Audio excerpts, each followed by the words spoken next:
आप सुनने जा रहे हैं पंचतंत्र की कहानी खटमल और बेचारी जूं। एक राजा के शयन कक्ष में मंदरी सरपणी नाम की एक जूं ने डेरा डाल रखा था। रोज रात को जब राजा सो जाता तब वह चुपके से बाहर निकलती और राजा का खून चूसकर फिर अपने स्थान पर वापस छिप जाती। संयोग से एक दिन अग्निमुख नाम का एक खटमल भी राजा के शयन कक्ष में आ पहुंचा।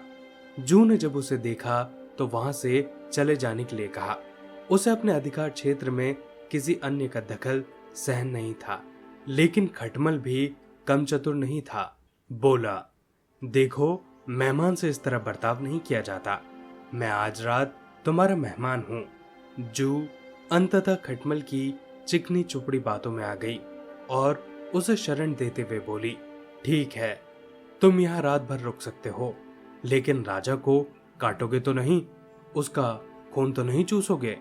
खटमल बोला, लेकिन मैं तुम्हारा मेहमान हूं, मुझे कुछ तो दोगी खाने के लिए, और राजा के खून से बढ़िया भोजन और क्या हो सकता है। ठीक है, जूं बोली, तुम चुपचाप राजा का खून चूस लेना, उसे पीड़ा का आभास नहीं होना चाहिए। जैसा तुम कहोगी बिल्कुल वैसा ही होगा। कहकर खटमल शयन कक्ष में राजा के आने की प्रतीक्षा करने लगा। रात ढलने पर राजा वहां आया और बिस्तर पर पड़कर सो गया। उसे देख खटमल सब कुछ भूलकर राजा को काटने लगा।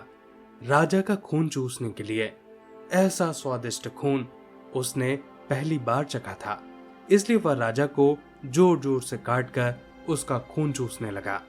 इससे राजा के शरीर पर तेज खुजली होने लगी और उसकी नींद उचट गई। उसने क्रोध में भरकर अपने सेवकों से खटमल को ढूंढकर मारने के लिए कहा। यह सुनकर तो चतुर खटमल पलंग के नीचे छुप गया, लेकिन चादर के कोने पर बैठी जूं पर राजा के सेवकों की नजर पड़ गई और उन्होंने उसे पकड़कर मार डाला। दोस्तों, ये थी पूरी कहानी। इस कहानी से हमें सीख मिलती है कि हमें अजनबियों की चिकनी चुपड़ी बातों में आकर उन पर भरोसा नहीं करना चाहिए, अपितु उनसे हमेशा सावधान रहना चाहिए।